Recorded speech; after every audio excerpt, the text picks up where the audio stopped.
bulan penuh petaka. Makanya sebagian orang kalau di bulan Muharram, bulan Syuro, menurut mereka melakukan berbagai ritual tolak bala. Pergi ke gunung-gunung, ke kuburan-kuburan yang dikeramatkan, tempat-tempat yang dikeramatkan, minta tolong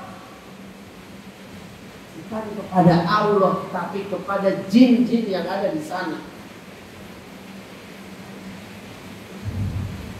Coba di YouTube ketik bulan Syuro Gunung Melawu Jawa Tengah, orang berbondong-bondong, Pak. Kasihan, belum paham hakikat Islam yang sebenarnya. Haram di dalam agama kita beribadah kepada selain Allah, berdoa kepada selain Allah, minta tolong kepada selain Allah agar dijauhkan dari malapetaka dan para bahaya. Haram hukumnya. Itu termasuk kesyirikan.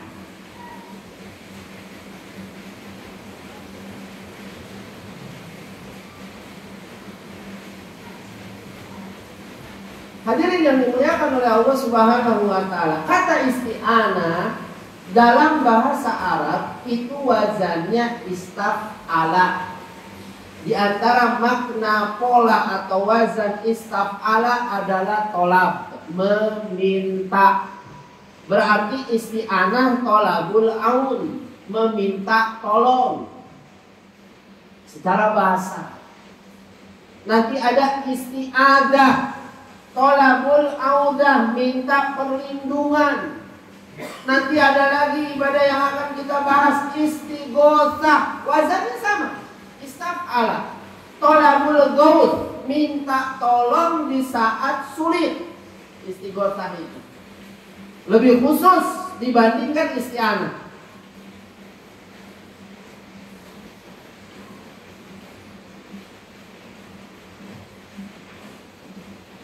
Imam Ibnu Qayyim di dalam kitabnya Madarijus Salikin, ini kitab Madarijus Salikin itu, Pak, kitab yang ditulis oleh Imam Ibnu Qayyim untuk menjabarkan kalimat iyyaka na'budu wa iyyaka nasta'in.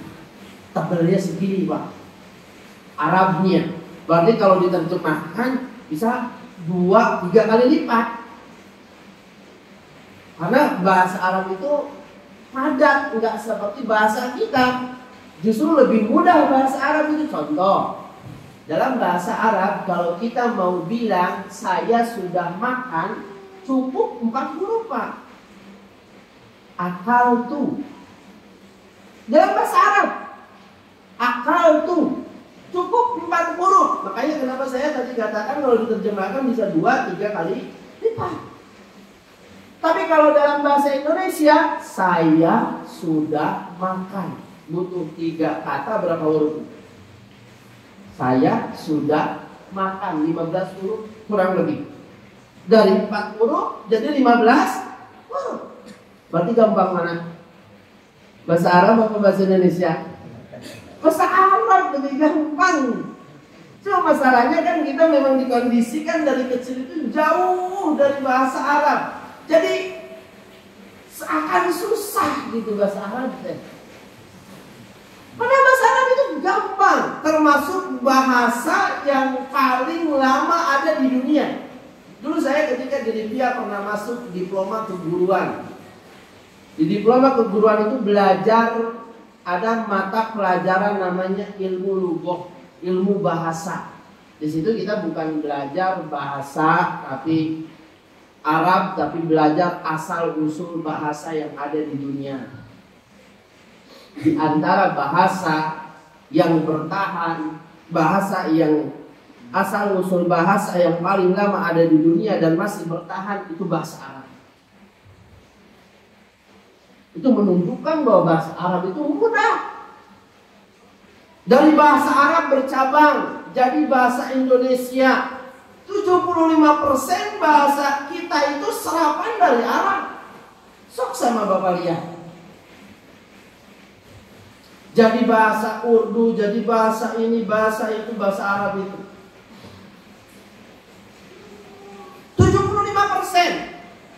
Bahasa asli bahasa Indonesia itu bahasa Melayu.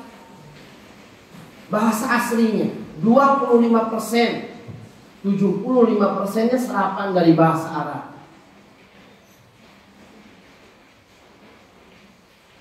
Baik, nah Imam Ibnu Qayyim di dalam kitabnya Madarijus Salikin mengatakan al-isti'anatu billah tatadammanu thalathata umurin.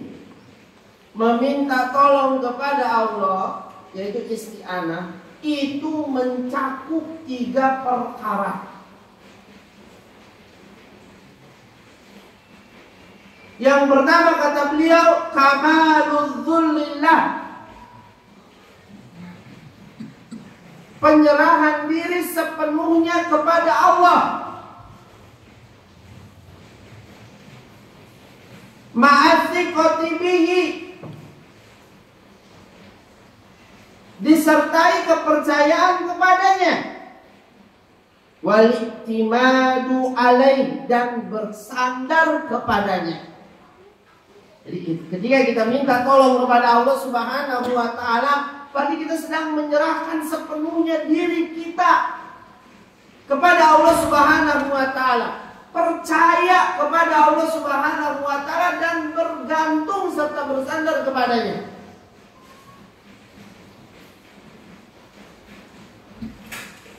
Wa man ista'ana bi ghairillah muhaqqiqan li hadhil ma'ani, maka siapa yang minta tolong kepada selain Allah, kata beliau, dengan mewujudkan ketiga makna ini, dia benar-benar menyerahkan sepenuhnya dirinya kepadanya, percaya kepadanya, bergantung bersandar kepadanya, faqad asyrak, maka dia telah berbuat syirik. Nah, boleh.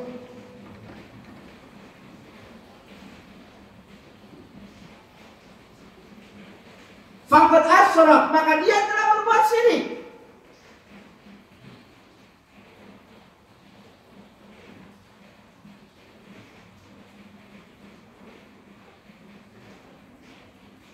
Baik. Di sini penulis membawakan dalil bahwa isti'anah itu adalah ibadah. Quran surat Al-Fatihah ayat 5. Ini diantara kebagusan, keistimewaan kitab Salah satu Usul. Penulis senantiasa membimbing umat agar mendasari amal ibadahnya dengan dalil. Ketika menyebutkan atau menyatakan sesuatu, pasti setelahnya wa dalilu qauluhu ta'ala, dalilnya adalah firman Allah Ta'ala, wa dalilu qaulun Nabi sallallahu alaihi wasallam, dan dalilnya adalah sabda Nabi sallallahu alaihi wasallam.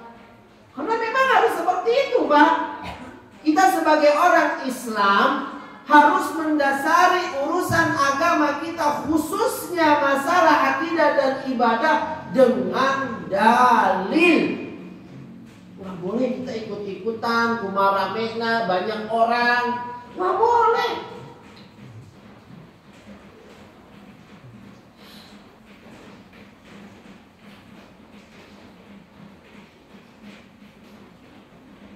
Harus didasari dengan dalil amalan kita itu.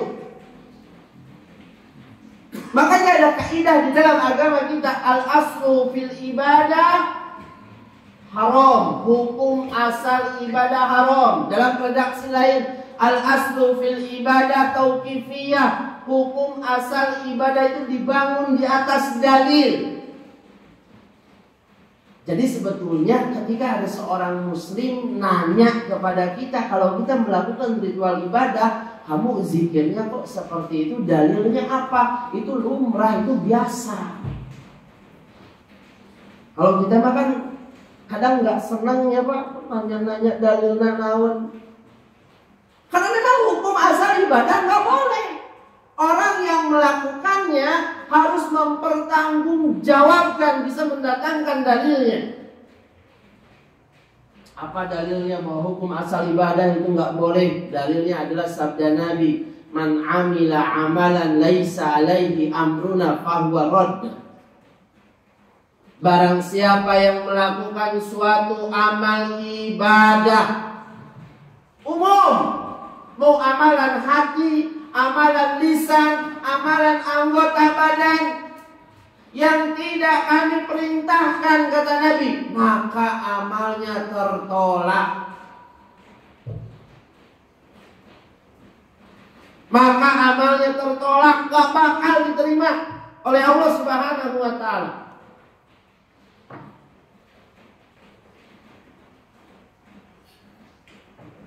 Dan itu berlaku dalam semua amalan.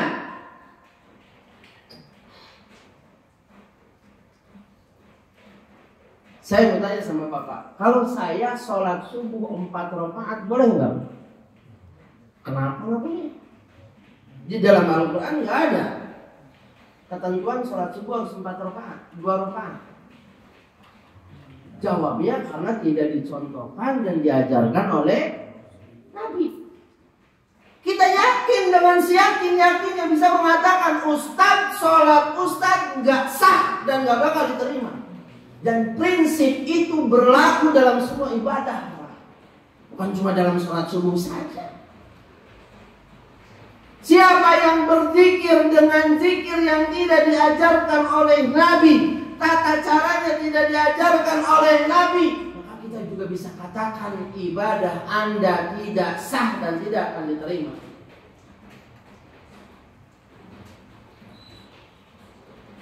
Berlaku dalam sholawat, haji, umroh, puasa, berlaku semuanya prinsip tersebut.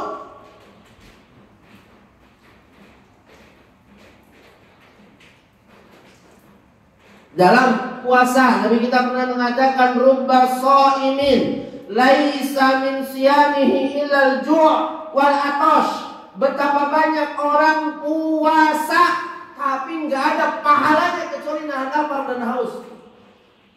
Kenapa Pak bisa kayak gitu? Kenapa sampai Allah nggak pahalain? Ibadahnya sah secara hukum, tapi nggak dipahalain sama Allah. Kenapa? Tadi karena puasanya tidak sesuai dengan contoh dan tuntunan Nabi. Itu berlaku untuk haji, untuk umroh, untuk doa, untuk zikir, untuk sholawat. Itulah hakikat makna wa ashhadu anna Muhammadan Rasulullah. Bukankah kita bersaksi bahwa Muhammad adalah Rasul Allah, Pak?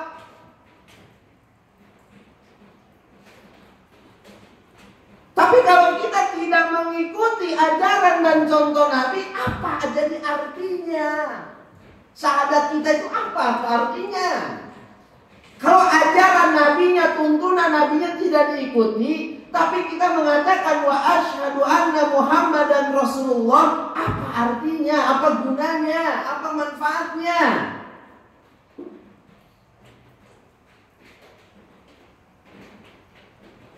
Seperti wa asyhadu an la ilaha illallah.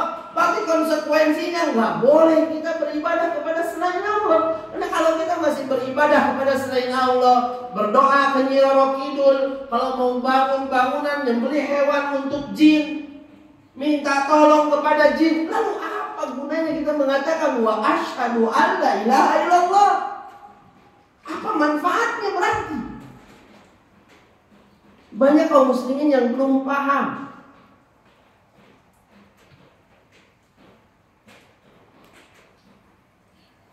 Baik, balik lagi kepada perkataan penulis. Dalil bahwa isti'anah adalah ibadah surat Al-Fatihah ayat 5. Iyyaka na'budu wa iyyaka nasta'in. Hanya kepadamu saja ya Allah kami beribadah, dan hanya kepadamu saja ya Allah kami meminta tolong. Baik. Tadi kita katakan bahwa isti'anah adalah ibadah, Pak. Sepakat ya, Pak? Tapi kenapa Allah Subhanahu wa Ta'ala di dalam Quran surat Al-Fatihah mengulang penyebutan isti'anah setelah ibadah? Padahal sudah cukup dengan iyyaka na'budu.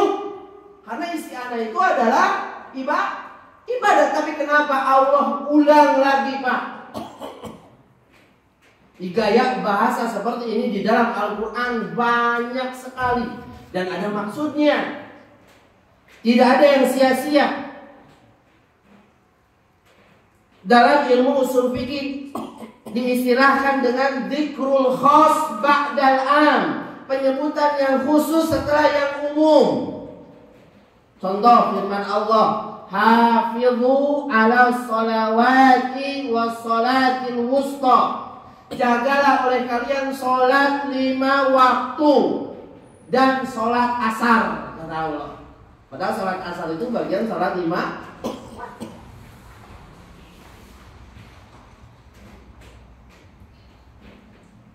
Di antara tujuannya uslub gaya bahasa seperti ini untuk menunjukkan betapa penting dan besarnya kedudukan kalimat tersebut, kedudukan masalah tersebut.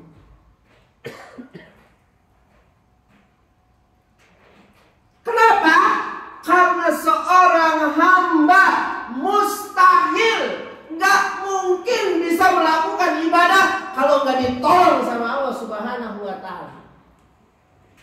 Apa kalau kita bisa sholat kumpul di sini, Pak, sekarang kalau Allah nggak tolong kita?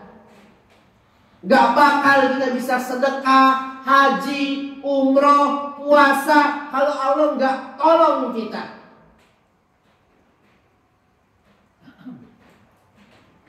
Jadi kita bisa sholat, haji, zikir, umroh, bersolawat, itu karena Allah menolong kita. Bukan karena kita hebat, bukan. Kita bisa hafal Al-Quran 30 juz, itu karena Allah tolong kita. Kita bisa bangun masjid, wakaf masjid di mana-mana karena Allah tolong kita. Kalau Allah nggak tolong kita, nggak bisa kita ngapa-ngapain.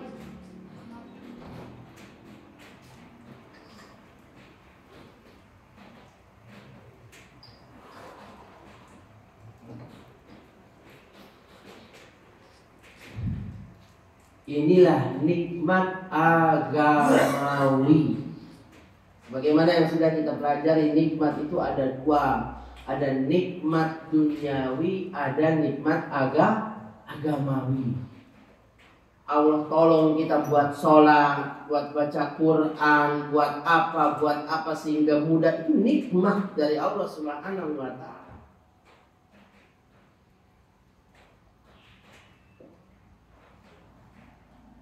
Di antara pelajaran yang bisa kita petik berarti kalau kita nggak bisa melakukan kebaikan kecuali dengan pertolongan Allah, jangan sombong. Baik dengan dunia ataupun dengan agama, apalagi lebih jelek. Jangan sombong.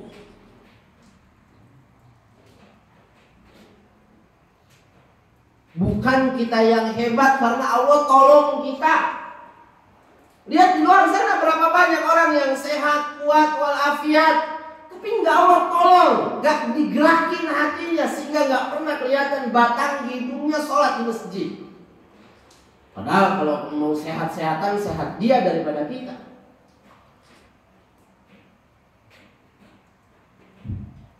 Nggak pernah keluar uangnya untuk sedekah, untuk zakat, untuk wakaf, kalau nggak tolong orang tersebut.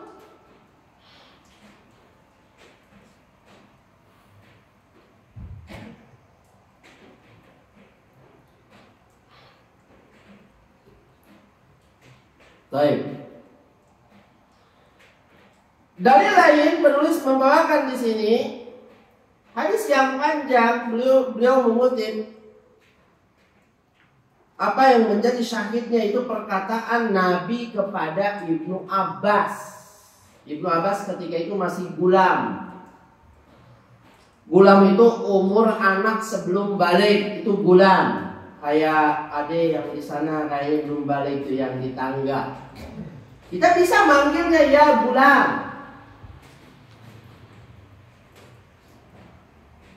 Apa kata Nabi kepada Ibnu Abbas? Idza sa'alta fas'alillah wa idza sta'anta fasta'in billah. Jika kamu minta sama Allah, dan jika kamu mau minta tolong sama Allah Subhanahu wa taala.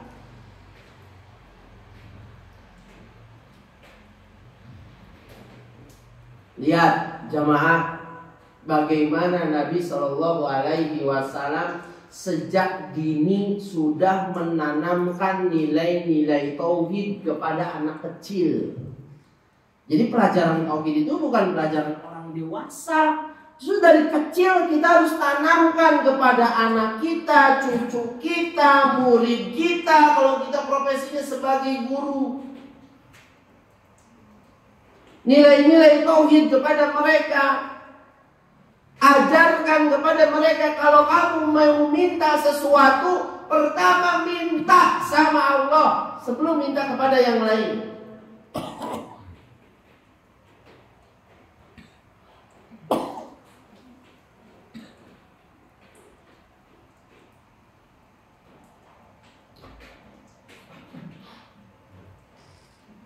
Kalau mau minta tolong sama Allah Subhanahu wa taala.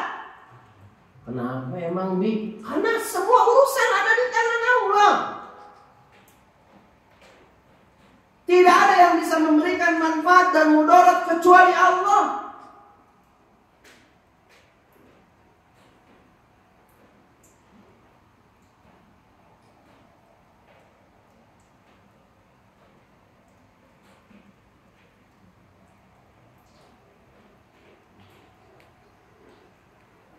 Kata salah seorang sahabat, dulu waktu kami masih kecil, nata'allam al-iman qabla al-Quran.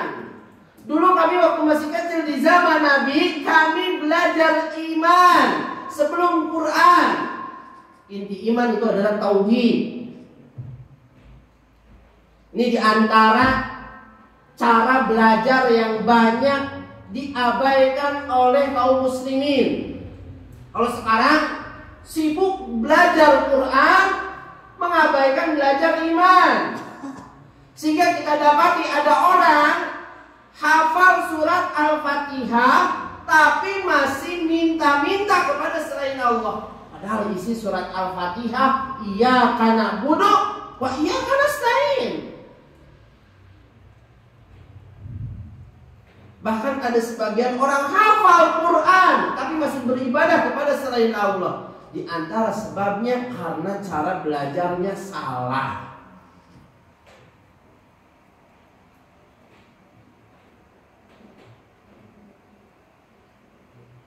Di antara sebabnya karena cara belajarnya salah. Harusnya yang ditanamkan itu yang pertama kali adalah tauhid.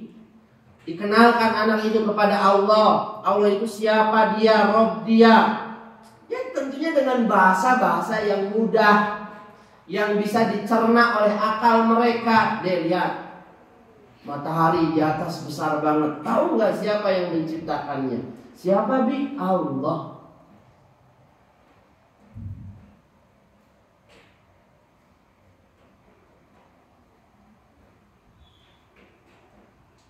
Itu metode Nabi di dalam pendidikan. Sebelum mengajarkan sesuatu, ajarin tauhid. Lihat Nabi kepada Ibnu Abbas, idza sa'alta fas'alillah wa idza sta'anta fasta'in billah. Ibnu Abbas masih bula, masih kecil.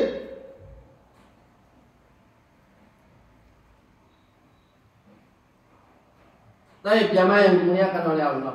Di antara faktor, kata para ulama, yang bisa membantu dan menolong kita untuk merealisasikan ibadah ini, ibadah isti'anah, kurang lebih ada 4. Yang pertama, memahami kalimat hauqalah.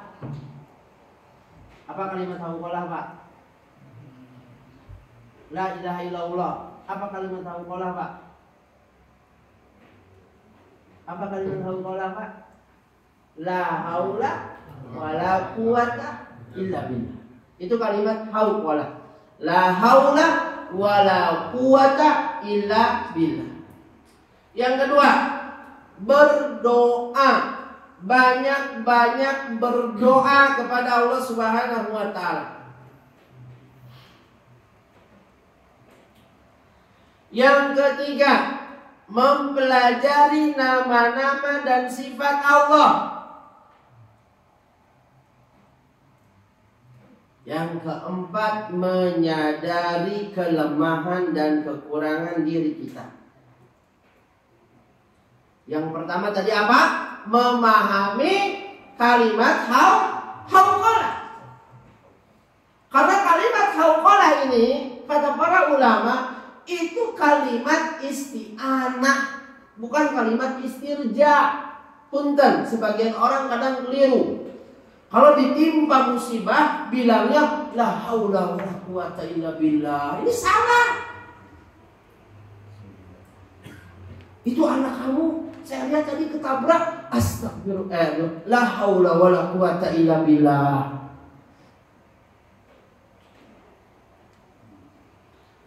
Kalimat hauqalah itu adalah kalimat isti'anah, yang artinya tidak ada daya dan upaya kecuali dengan pertolongan Allah Subhanahu wa taala. Makanya Nabi menganjurkan kita untuk menjawab muadzin ketika mengatakan hayya 'alas shalah. Jawabnya apa, Pak? La haula wala quwata illa billah. Karena kita nggak bisa sholat kalau nggak ditolong sama Allah. Hayya 'alal falah. Kita nggak bisa meraih kemenangan di dunia dan di akhirat kalau nggak ditolong sama Allah. Ini diantara kesalahan yang terjadi di tengah kaum muslimin. Kalau tertimpa musibah itu bilangnya inna lillahi wa inna ilaihi raji'un. Itu yang dianjurkan. Kalau kita tertimpa musibah, hal-hal yang tidak menyenangkan menimpa kita, bukan la haula wala quwata illa billah. Bukan. Salah.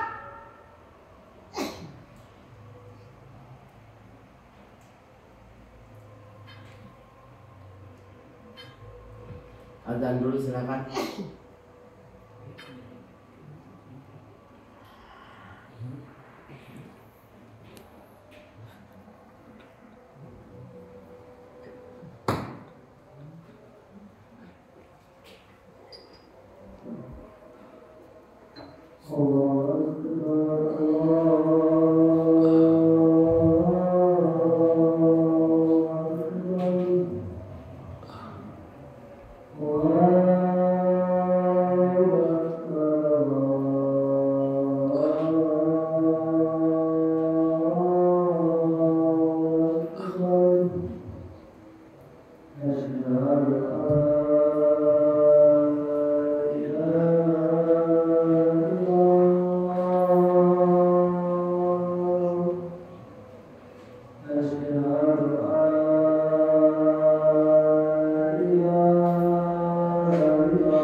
Bismillah, alhamdulillah, wassalatu wassalamu ala Rasulillah. Yang kedua, di antara faktor yang bisa membantu dan menolong merealisasikan isti'anah, banyak-banyak berdoa.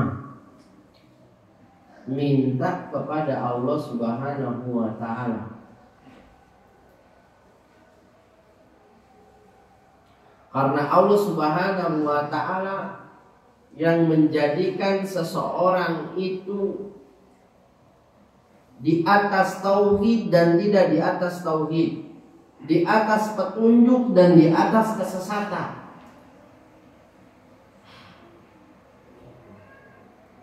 Disebutkan oleh salah seorang ulama, ad-du'a miftahu kulli khairin. Doa itu adalah kunci segala kebaikan, termasuk kebaikan isti'anah.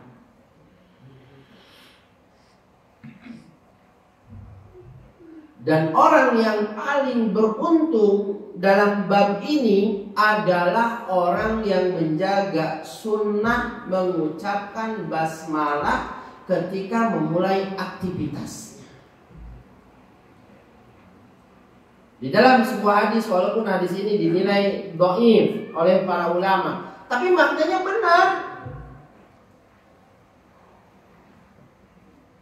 Dalam hadis dhaif tersebut disebutkan kullu amrin dibalin la yubda bismillah fawabta. Segala urusan yang tidak dimulai dengan menyebut nama Allah maka akan terputus, maka akan berantakan. Artinya gak bakal Allah tolong sehingga berantakan.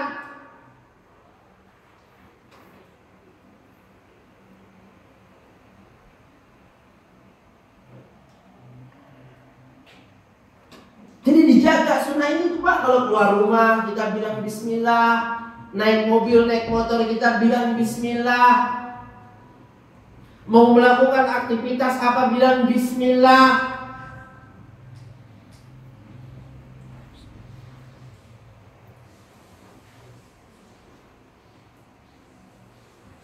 Karena tujuan dari mengucapkan basmalah ketika memulai aktivitas itu dua. Yang pertama isti'anah, yang kedua tabarruk. Jadi ketika kita bilang bismillah nih Pak mau keluar misalnya, itu seakan kita sedang berdoa, ya Allah tolong aku akan keluar dari rumah. Kita naik motor bilang bismillah, itu seakan kita lagi berdoa kepada Allah, ya Allah tolong aku akan mengendarai motor ini.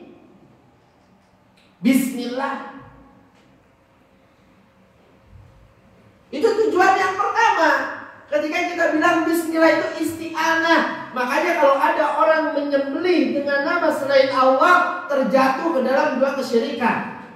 Yang pertama syirik menyembahkan sesembelihan kepada selain Allah. Yang kedua syirik dalam minta tolong kepada selain Allah. Umpamanya ada orang menyembelih kerbau untuk tolak bala dengan mengatakan Bismi Nyiroro Kidul. Itu maknanya berarti sedang isti'anah kepada selain Allah. Sebagaimana nanti akan dibahas di bab zabah, bab sesembelihan. Itu jatuh ke dalam dua kesyirikan. Syirik yang pertama mempersembahkan sesembelihan kepada selain Allah. Syirik yang kedua meminta tolong kepada selain Allah Subhanahu wa ta'ala. Minta tolongnya yang tidak dibolehkan, yang ada unsur penyerahan diri, sehingga dia mempersembahkan sesembelihannya kepada selain Allah. Yang kedua tujuan dari basmalah adalah tabarruk, meminta keberkahan. Karena tidaklah nama Allah disebut, melainkan pasti keberkahan itu akan turun. Di antara keberkahan Pak, kalau malam hari ini kita nutup pintu rumah bilang bismillah, itu syaitan gak dapat makan malam dan gak bisa bermalam di rumah kita. Itu keutamaan bilang bismillah. Di antara keberkahan bilang bismillah. Bapak kalau nutup jendela, pintu, itu biasain bilang bismillah.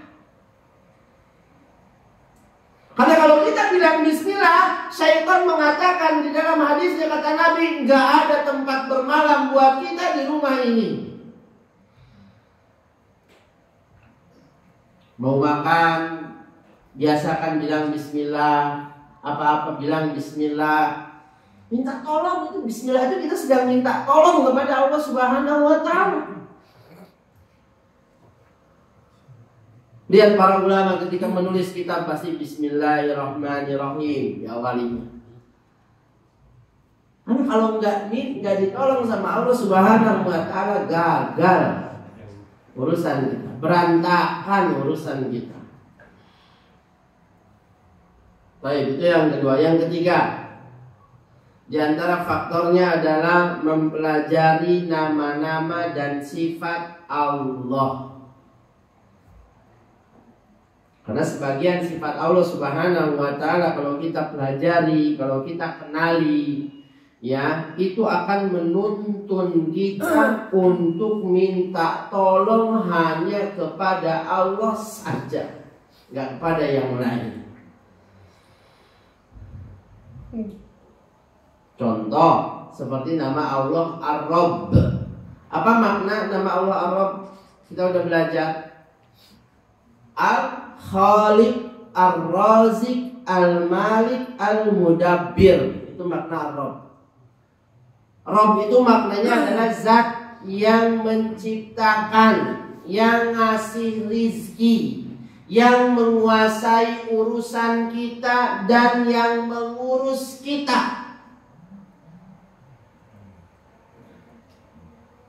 Di antara buah manisnya kalau kita memahami ini dan mengamalkannya, gak bakal kita minta tolong kepada selain Allah. Kenapa? Selain Allah gak menguasai kita, gak mengurusi urusan kita, gak memberikan rezeki kepada kita.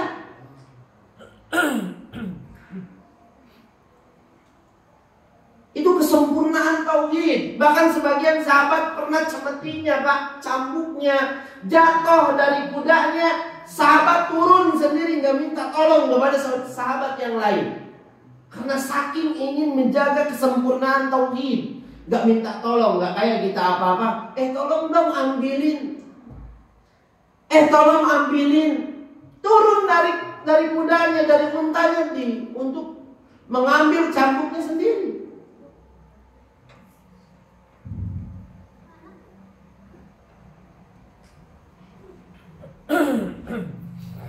Itu yang utama. Walaupun boleh meminta tolong kepada manusia pada sesuatu yang dimampuinya secara hukum boleh, tapi yang utama enggak.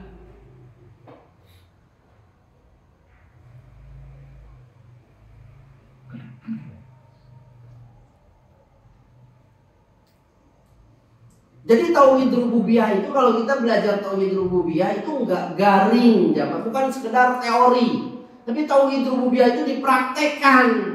Kalau kita meyakini Allah pencipta kita, pemberi rizki kita, pemilik kita, yang nguasain kita, ngurus kita, buah manisnya gak bakal kita ngeluh kepada orang. Ngapain kita ngeluh kepada orang? Orang gak menguasai urusan kita. Gak kayak kita sekarang, sebagian kaum muslimin ada masalah sedikit ngeluh kepada orang.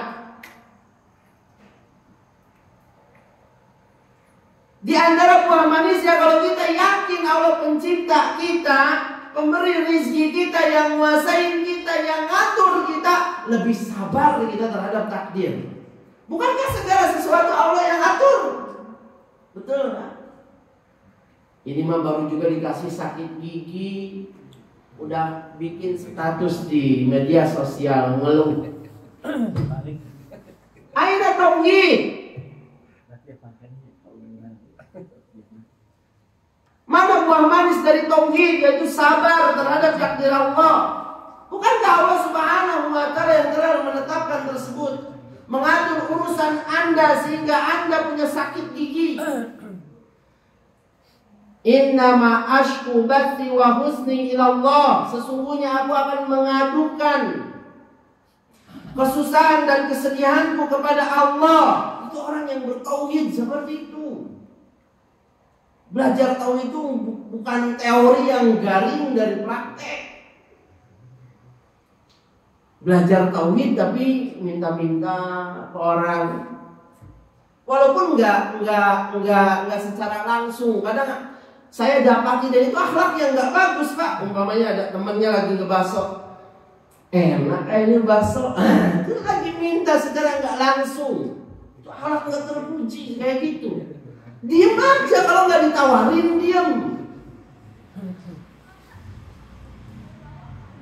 Ya bukan berarti kita pelit makan sendirian, teman kita ngacai kita makan, tawarin kita, dianjurkan untuk kita dermawan, yuk makan bareng.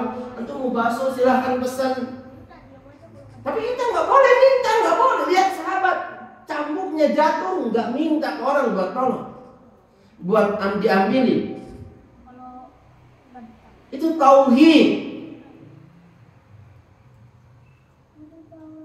Kan Nabi ngajarin tadi ke Ibnu Abbas, tidak sa'alta fas'alillah. Kalau kamu mau minta, minta sama Allah. Berarti Ustaz, kita sebagai bos nggak boleh nyuruh minta karyawan. Boleh, itu kan dalam rangka ta'awun, untuk mengingatkan pekerjaannya, tolong dong ambilin. Memang kerjaannya itu. Ya.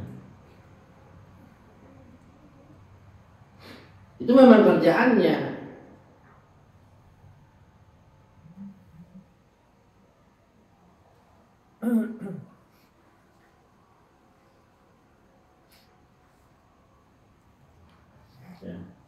Yang keempat, faktor yang keempat, menyadari kelemahan dan kekurangan diri. Sadari bahwa kita itu lemah, jamaah. Kita nggak bisa berbuat apapun, baik dalam urusan dunia ataupun agama, kecuali dengan pertolongan Allah. Sadari. Jangan pede, nggak boleh. Muslim itu pedenya bukan dengan diri sendiri, tapi dengan Allah. Saya pede karena saya punya Allah, bukan saya pede karena bakalan saya hebat, saya kuat, saya banyak harta. Bukan, nggak boleh. Seorang Muslim itu pede, tapi konsep pedenya beda dengan orang kafir. Pedenya karena seorang Muslim bergantung dan bersandar kepada Allah. Bukan kepada dirinya, kepada hartanya, kepada kemampuannya, bukan.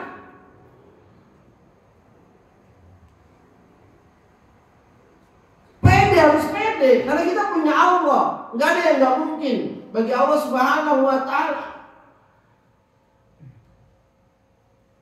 Makanya Nabi menyuruh kita untuk semangat, untuk pede. Ihris, kata Nabi, ala ma yanfa'uka wasta'in billah. Tapi semangat kamu terhadap segala sesuatu yang bermanfaat bagimu dan minta tolong kepada Allah.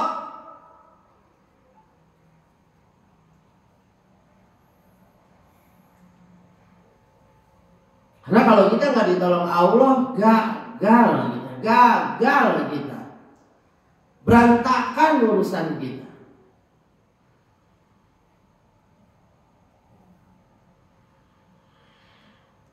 Baik, itu 4 faktor yang bisa membantu dan menolong mewujudkan isti'anah kepada Allah Subhanahu wa Ta'ala.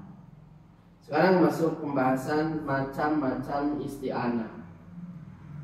Isti'anah di dalam agama kita banyak macamnya. Minta tolong itu banyak macamnya, hukumnya beda-beda. Yang pertama, isti'anah yang wajib. Isti'anah kepada Allah Subhanahu wa Ta'ala.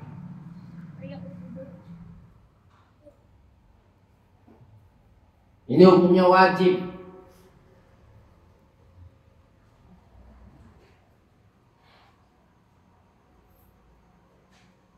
Dalilnya tadi sudah dijelaskan. Al-Fatihah ayat 5, Di antaranya hadis Nabi kepada Ibnu Abbas. Yang kedua, minta tolong kepada makhluk. Ini ada rinciannya. Kalau konten yang kita mintai adalah kebaikan, maka hukumnya dianjurkan, baik buat si peminta ataupun yang diminta. Misal kita punya tetangga kaya raya, lalu kita bilang, Pak, saya minta tolong, apa itu pembangunan masjid mangkrak udah 3 tahun, Pak, sayang, tolong dong Pak diberesin. Bisa. Ini hukumnya dianjurkan. Kalau konten yang dimintanya adalah kebaikan. Pak, saya mau minta tolong apa? Nanti 10 hari terakhir di bulan Ramadan di Masjid Al-Muhajirin itu semarak banget Pak kegiatan itu. Cuma masalahnya kita kekurangan dana, Pak. 10 juta lagi, tolong dong Pak beresin. Ini bukan minta-minta yang tercela. Ini ta'awun 'alal birri wat taqwa yang seperti ini. Tolong menolong dalam kebaikan dan takwa. Hukumnya dianjurkan, baik si peminta ataupun yang diminta. Dalilnya adalah firman Allah Subhanahu wa taala Quran surat Al-Maidah, wa ta'awanu 'alal birri wat taqwa.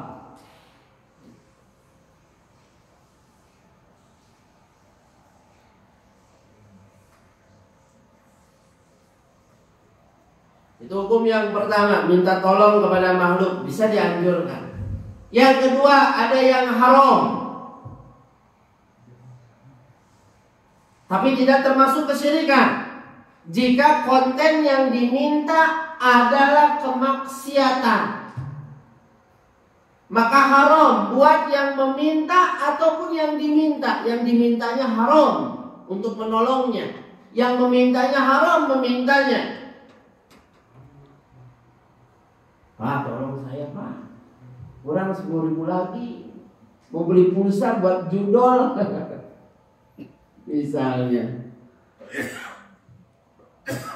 Kurang 10.000 lagi Pak, mau apa tuh Pak, minum sama teman-teman misalnya. Dalil surat Al-Maidah, wala ta'awanu 'alal itsmi wal udwan.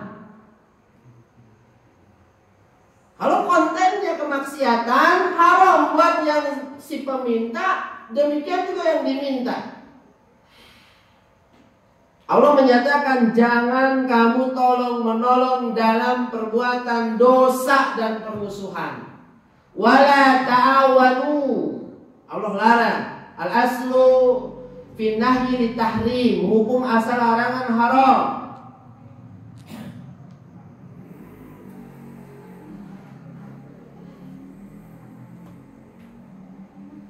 Itu hukum yang kedua. Yang ketiga, mubah buat si peminta, dianjurkan buat yang diminta.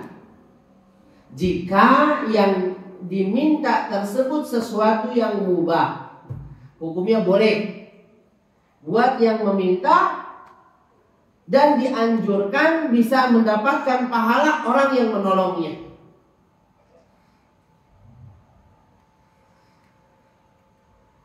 Contoh misalnya ada orang karena kelelahan, tetangga kita naikin barangnya lalu minta tolong sama kita buat naikin kursinya. Misalnya satu lagi, tolong dong saya sudah capek banget, tolong naikin ke mobil. Mubah, boleh. Karena sesuatu tersebut dimampui oleh manusia. Ya. Dan bisa orang yang menolongnya bisa mendapatkan pahala, dianjurkan untuk menolongnya. Apa di dalam hadis Arba'in itu ada hadisnya? Lupa redaksinya.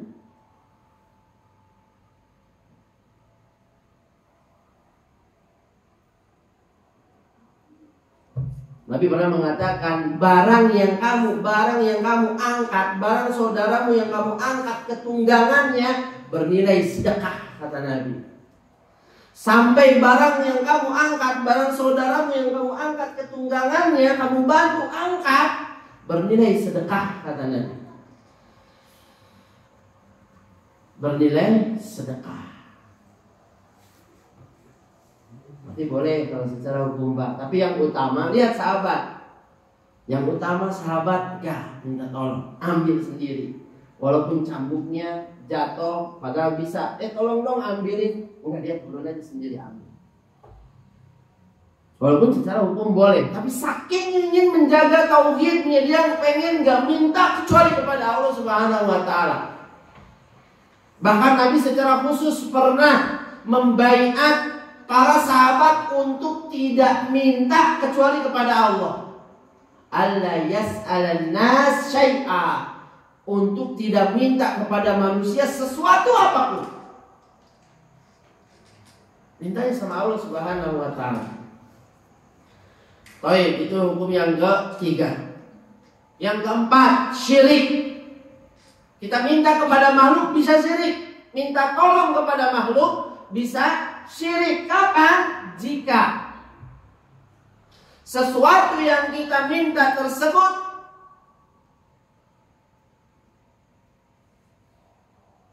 adalah perkara yang menjadi kekhususan bagi Allah.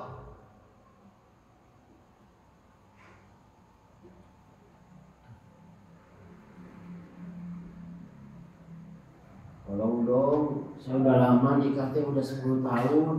Kasih saya keturunan, ajengan.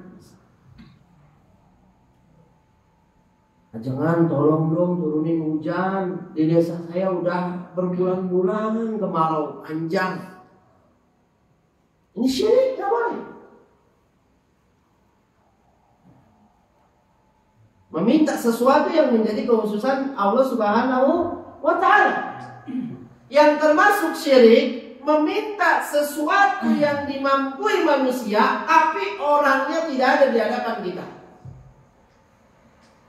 Meminta tolong kepada manusia sesuatu yang dimampuinya, tapi orangnya nggak ada di hadapan kita.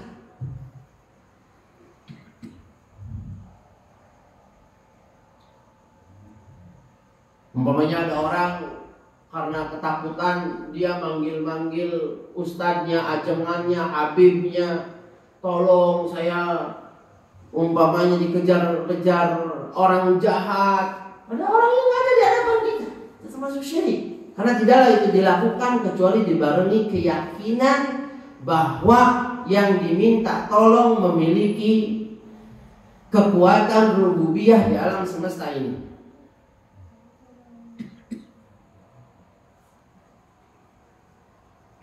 Baik, itu rincian minta tolong kepada makhluk. Yang ketiga, termasuk syirik, minta tolong kepada jin, kepada orang mati. Ini termasuk kesyirikan di dalam agama kita.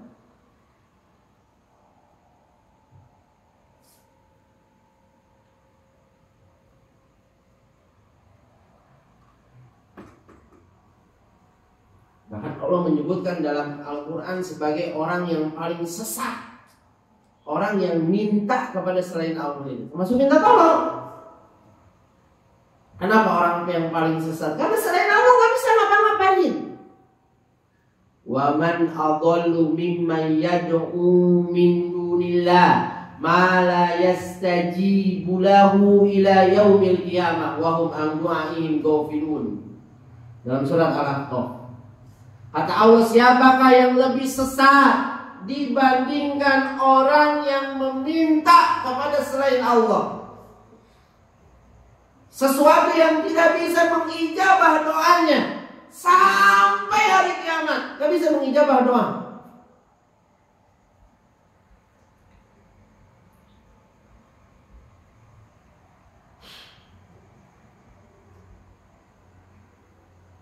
Baik, itu saja jamaah yang bisa disampaikan terkait materi isti'anah ini. Silakan barangkali ada pertanyaan sebelum kita melaksanakan sholat isya.